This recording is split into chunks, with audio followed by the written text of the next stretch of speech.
Great turnout. This is actually, I'm very impressed by the number of people who are here. I would love to pretend it's because it was announced that I would be here today, but I don't believe that for a second. As Gary mentioned, I'm going to begin talking about the primary because there are a fair number of people I've interacted with when they learn that there are multiple Democrats running for the 4th District congressional seat, they go, oh no, a primary, that's a bad thing. It's not. It's a great thing. Here's why. There's actually a couple reasons why it's a good thing. Number one, it means we can double our fundraising, right? The campaign contribution limits apply to the primary and the general. And I know nobody wants to talk about money in politics. I think money in politics is terrible, but the fact is, being able to double dip is a good thing. So there's one reason it's good. Another reason it's good is because the perception of some people in this country is that our party is the party of picking and anointing people to be elevated to high positions without going through a rigorous process of selection. And having a strong, real primary is a way to demonstrate that we are trying to find the best candidates for the job. And that's reason number two. Reason number three is, I think, the most important one. It's that because whoever wins, whether it's me or Mitchell or some third person that hasn't announced yet, whoever that person is will be a better candidate because they've been through that process. And I'm happy to go through the pain of a primary if it means I will be a better candidate against Tom Cole in November. And I think I know Mitchell believes the same way. So Mitchell and I had a chance to meet before I announced, and we came to an agreement that we're not going to talk bad about each other, and whoever wins is going to get the full support of the other person. I think that's really important. First of all, not talking bad about each other. I don't like dirty politics, but that's not the reason I'm not going to talk bad about Mitchell Jacob. I'm not going to talk bad about Mitchell Jacob because Mitchell Jacob is on our side. He is a Democrat running for a congressional seat in Oklahoma, and he's putting his time and effort and sacrificing his own personal resources, his family's time to do this. And I think of it more like instead of competing with him as my enemy or opponent, I think of us like two quarterbacks vying for the starting position for the football team. So I think that the primary is a good thing, and I think I'm the better candidate. Otherwise, I wouldn't be standing here. But the truth is, it's not up to me to decide that, or my wife to decide that. It's up to you to decide that, and you're going to get a chance on June 16th. As was mentioned, my name is Jeff Pixley. I'm going to give. I was told about 25 minutes, and I can definitely do 25 minutes. I will poll the crowd for reactions, and if you start falling asleep, I'll know it's time to wrap it up. But the reason I have a lot to say is because what you're getting from me is some things that have been pent up inside me for a long time. So if you looked at my walk card on the reverse, you may have noticed a picture of me in uniform. I was in the Air Force up until 39 days ago. 39 days ago, retired after spending 35 years in the Air Force. I enlisted when I was 17 years old, straight out of high school, and the first day I was ever a civilian as an adult was on September 1st. I stayed up until midnight that night to feel what it felt like to become a civilian. And I recorded it and everything. But I was excited to become a civilian, not because I got to grow my hair out. I know it looks luxurious now. I was excited to become a civilian because I was going to finally have an opportunity to say a lot of things that I could not say while I was on active duty, because we have very smart and important rules about our military members being apolitical, and I live by those. As frustrating as they were, I spent years keeping my mouth shut while drinking in the nonsense that was happening around us. That was always true. I'd kind of joked in my head about maybe becoming a stand-up comedian when I retired from the Air Force. In fact, I had a pilot training instructor tell me I should be a stand-up comedian, and at the time I took it as a compliment, but I've reflected on that. I think what he was really telling me was I'm not a very good pilot now. I proved him wrong, but I mentioned the stand-up comedy thing is because my whole life I've been paying attention to politics, and I've noticed that the nonsense is happening in our political system, and it's given me a lot of ammunition, a lot of things that really bothered me. But I never saw myself going into politics.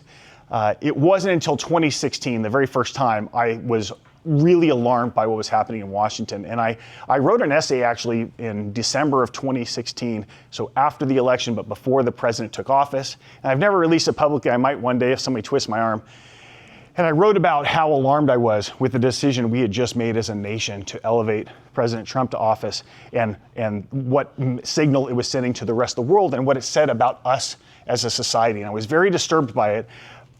But I was in a position in my career where I believed that sticking around, even though I could have retired, and being part of the solution and being not a resistance, because that's not how military works, but being able to make sure that we do everything by the book, to make sure that somebody who doesn't know what they're doing, like somebody who doesn't know how to fly the airplane, isn't going to crash us into a mountain. I kind of saw myself as that person who's going to make sure we didn't crash into a mountain, maybe like my pilot training instructors.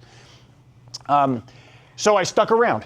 And I'm glad I did, because I got so many more opportunities to command at different levels. I got a chance to work on Air Force One for President Obama's re-election campaign. I was a commander down at Air Force Basic Training in San Antonio, where that's where all my gray hair actually came from, is dealing with 4,000 18-year-olds. Got to see the amazing talent that comes into our service and the diversity of the people that we bring into our military service, and taking them this raw material and molding them to live by our core values and go on to amazing things. I got a chance to give to the Air Force what I got as a 17-year-old at basic training. It was just a true gift to have that job. So sticking around made it worth it. And in November of 2024, when the election went the wrong way, I was just as alarmed as I was in 2016, and maybe more disappointed in that we had made the same mistake again, which just seems like we didn't learn our lesson. But I told myself, I said, we did it before. We can do this again. We've been through this, and I have faith in our leadership that we are going to be able to withstand this and live up to our values as Americans and get through this. And I had, at the time of that election, I had 2 more full years on active duty planned. I was planning to retire in the summer of 2026. That was the game plan. And we had bought our house in Norman, this little slice of heaven, walking distance to the stadium. It's my dream come true. And then on the morning of February 15th this year, I woke up and read the news that had happened overnight. This was a Saturday morning. My wife was still in bed, and the news told me that the president had fired General C.Q. Brown, a fellow F-16 pilot and a fine officer and a great leader. He had fired Admiral Lisa Franchetti, who ran the Navy had run the Navy for at least 2 years. And most alarmingly, he had fired the lead lawyers for all the services, whose job it was is to make sure that the orders that came down to us at the colonel and below level were lawful. They passed constitutional muster. They kept our reputation on the world stage, where it ought to be. When I read that news, I realized I was at a point that I had never been at before in my life. I recognized that I could not live up to my oath of office and stay on active duty. So when my wife woke up, I told her I was retiring. And on Monday morning, I called my boss in San Antonio and said, "Boss, I'm out." A year earlier than I was expecting, and 3 years earlier than my mandatory retirement. And I'm not asking for sympathy on this front, because it's one of the better decisions I've made in my life. I can't imagine being on active duty right now, 39 days into my retirement. I have friends still on active duty, and if I'd stayed in that extra year, my retirement pay would have gone up by about $300 a month. So I'm paying for the rest of my life about $300 a month to not serve right now. And that's a bargain. That is a bargain for what I'm avoiding right now, because I have friends still on active duty. I know people who were in the room in Quantico on September 30th. And what they're going through right now is an abomination. And when I made the decision to retire on February 15th, I did not make the decision to run for office. What I made the decision to do was be part of the solution. I realized that in uniform, I was restricted for all the good reasons that were restricted. I couldn't go to marches and protests. I couldn't write letters to the editor. I couldn't, scream at other than into my pillow about bad things that were happening. I decided I was going to be part of the solution. And then after I made the decision, I started looking into how might I be part of the solution. And I first looked locally at Norman, which is this great little blue dot in Oklahoma we all are aware of.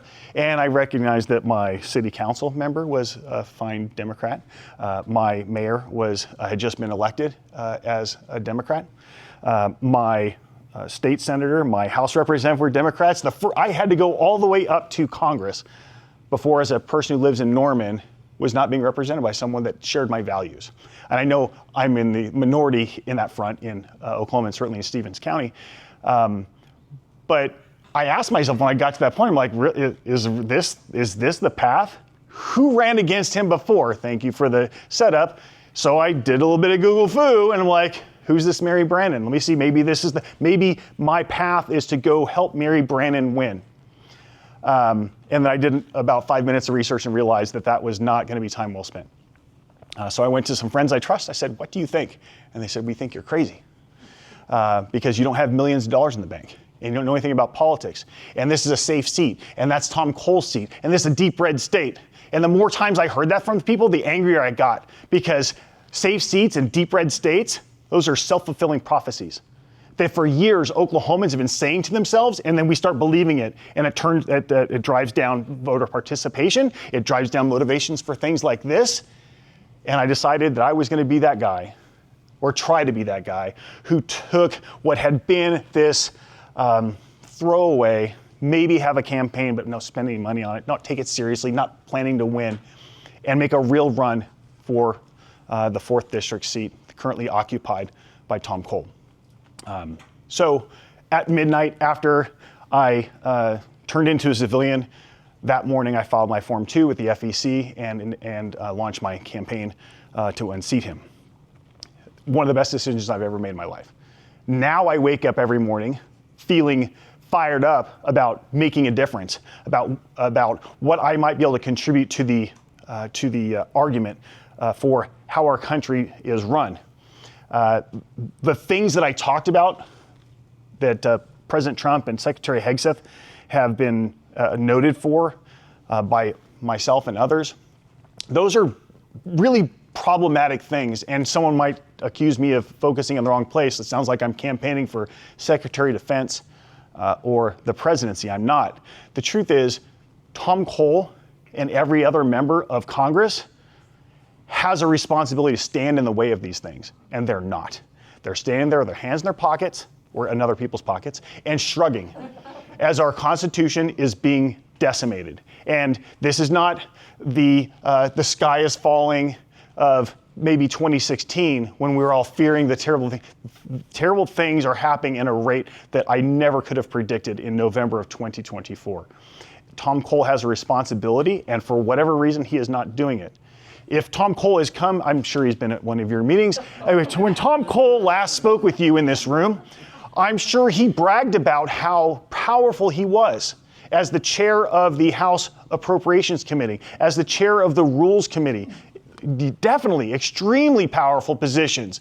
All the more reason we should be mad at him, that he is not fulfilling his responsibility in office. I don't, our other 4 congressmen, I'm not fans of them, but most of them are fairly young, and they're certainly not in the position that Tom Cole is in. I give them a little bit of a pass. Tom Cole knows better. He's been in office since my hair was brown, and he should be standing up against this. And I don't know why he's not, and I don't care. He's not going to tell me. The truth is, he has a responsibility because the oath he took when he took office back in 2002 is very similar to the one I took in 1989 when I enlisted in the Air Force. It's very similar to the one that I administered to my lieutenants when I was teaching at OU, which was my last job as commander at the detachment there on campus. And I know what's in that oath, and I know what it means. And I don't know if the people in Congress don't know what it means, or if they're not paying close enough attention, or somehow they've been convinced that they're fulfilling it through some secret method that hasn't been revealed to the regular folks. But I'm not going to stand there and take it.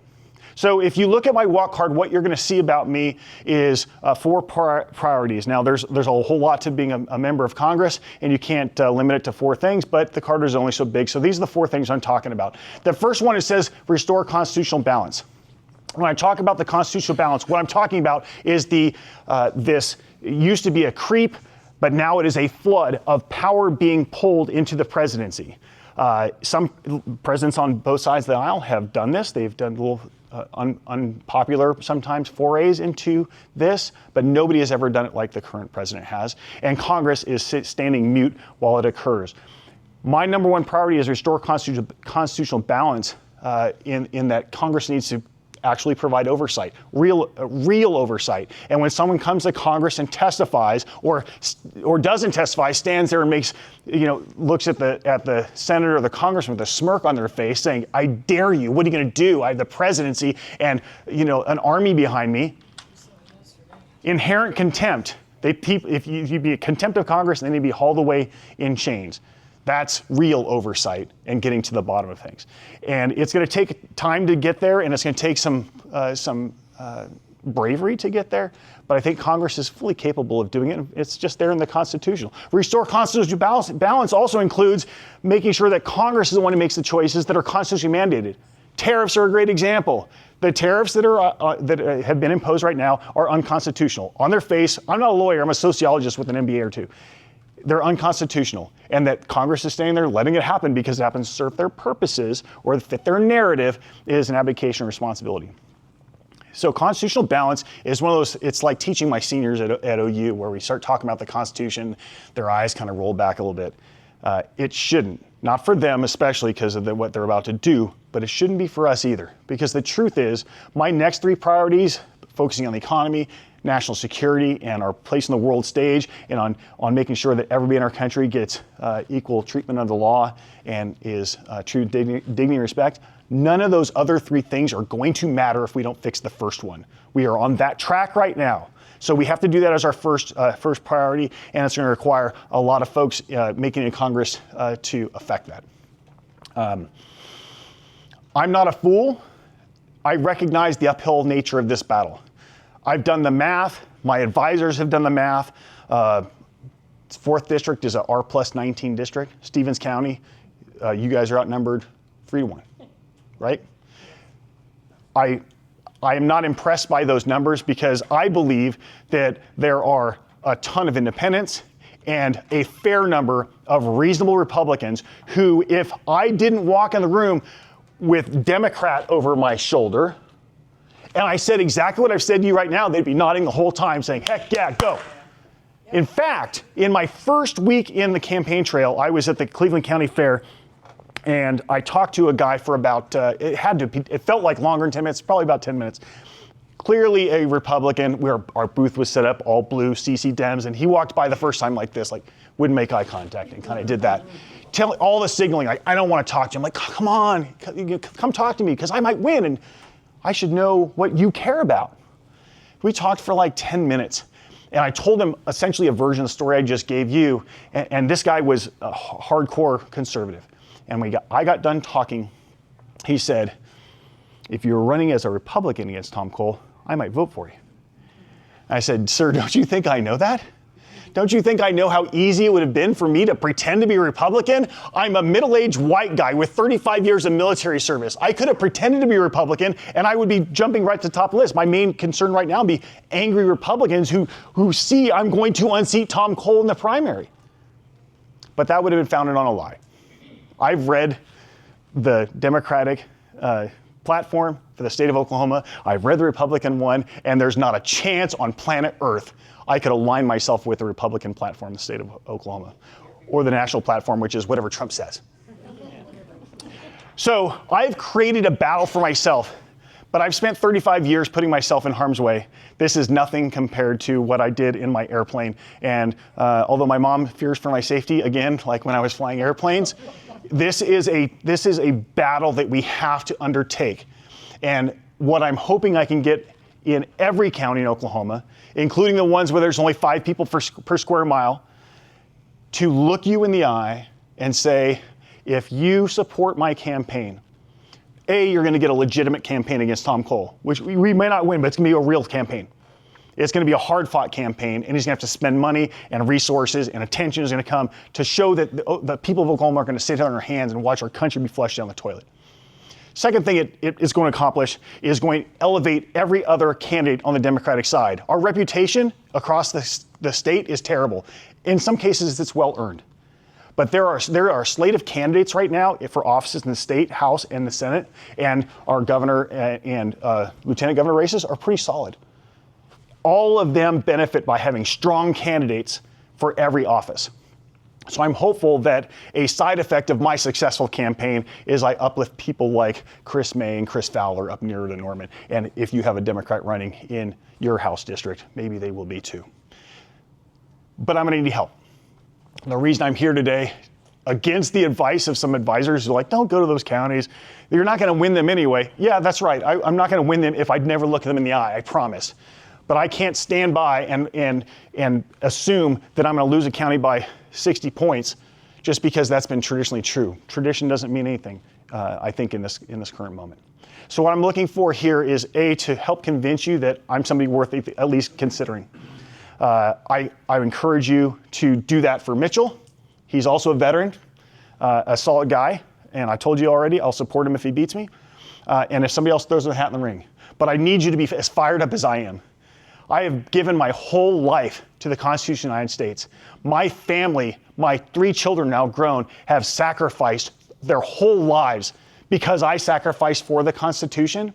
And I can't imagine a world where we have this opportunity to make a difference that we don't step up to the plate. I'm asking you to step up to the plate. What does that look like? Well, it looks like giant checks, right? Okay, I'm not expecting giant checks for people. That's unfortunate truth about this, but I'm not here asking for money today. If you offer me money, I'll take it. But what I'd like you to do is go to my website, check it out, go to my social medias, follow me, like me, share me, find friends that couldn't be here tonight, that maybe live somewhere else in the 4th District, and say, hey, I met a guy tonight. You should consider looking at this guy. You can volunteer for my campaign. I'm going to need people in every county who are going to be essentially my deputy assistant to the deputy campaign manager for Stevens County, who's going to be the person who helps get me invited to barbecues and to go do fundraising and to knock on doors because I have 14 counties to cover and there's only one of me. I'm hopeful that we can generate interest in every county and break the spell that we've fallen under. That is, we can't do anything about this. We're stuck with this. It's either this or move to Massachusetts. You don't have to move to Massachusetts. Oklahoma has every capability of being an amazing state to live in, both economically, for the low cost of living, the opportunity for higher education, basically any path in life you want to take from agriculture to high tech is here in our state. We're essentially, if I-35 were a river, we would be like, I mean, it essentially is. All we need is a navigable river and we'd be like an economic powerhouse. We have all the ingredients. What we need is folks in the political world to snap out of it and recognize that R&D is not what it's about. It's about character, it's about passion, and it's about thinking about the next generation more than we think about ourselves. Investing in others, investing in people that we may have never met, and being willing to sacrifice a little bit, the same way parents do, right? Parents sacrifice today their own happiness, sometimes their own comfort, because they know it's going to pay off for their kids. That's what we need to do, and that's what I'm fired up about. So I know that wasn't 25 to 30 minutes, but I do, if it's permitted, I don't know if Q&A is permitted, but I'd be happy to take questions from anybody, especially hard questions, because I won't be a very good candidate if I can't take a fastball, so throw them, and I'll be happy to answer them. Anybody have any questions for me, or is there something I didn't say that you hoped you would hear me say?